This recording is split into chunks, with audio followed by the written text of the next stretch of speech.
Bonjour à tous. Ce matin, la star incontestée des journaux, c'est Emmanuel Macron et son mouvement En Marche. Macron se lance, la gauche se crispe, écrit Le Figaro, où Paul-Henri Dulimbert compare le ministre de l'économie à un prisonnier qui aurait réussi à s'évader d'une majorité obsédée par des vieilleries idéologiques. Macron lance sa boîte de Lego. C'est le bon jeu de mots de Libération sur le sujet. En créant un mouvement soi-disant ni à droite ni à gauche, écrit le journal, Macron fait du jeune avec du vieux en piochant ses modèles dans les deux camps. Libération s'est amusé à caler le visage du ministre sur ceux de Hollande, de Valls, de Bayrou et de Juppé. Ce dernier a d'ailleurs déclaré à ce sujet « Je suis l'original, il est la copie ». Dans la Croix, on lira le billet d'Alain Raymond qui s'amuse du nom du mouvement macronien En Marche. Marchons, marchons certes, mais vers où, écrit l'éditorialiste qui rappelle que le ministre qui a relancé l'autocar en France n'a pas peur des virages. Un coup à droite, un coup à gauche, fonce Alphonse.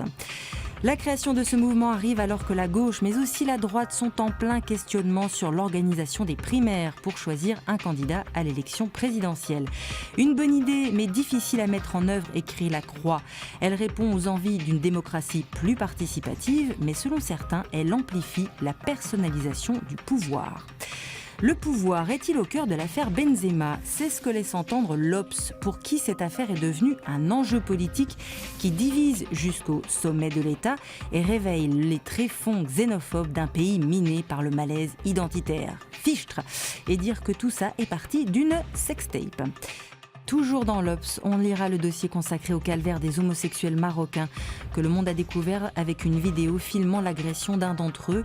Avec l'arrivée de Mohamed VI, ils espéraient gagner en droit et en liberté, mais avec un parti islamiste au pouvoir, on est loin de cela. Un sondage révèle aussi que 83% des personnes interrogées se déclaraient défavorables à la simple tolérance de l'homosexualité. Liberté, tolérance, des mots qui ont aussi un sens en Iran. Le Point s'intéresse à cette grande puissance qui fait son retour sur la scène internationale.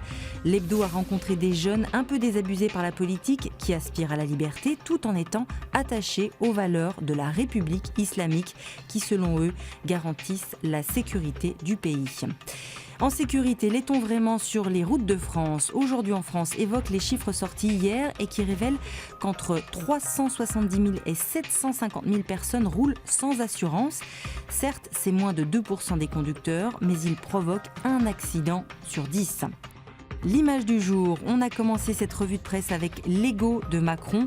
On la referme avec Lego, la célèbre marque qui ouvre cette semaine un magasin à Paris. Une marque qui pourrait, elle aussi, avoir la grosse tête. En 2015, 100 millions d'enfants ont joué avec ces célèbres briques. Bon week-end à tous, jouez bien et à bientôt.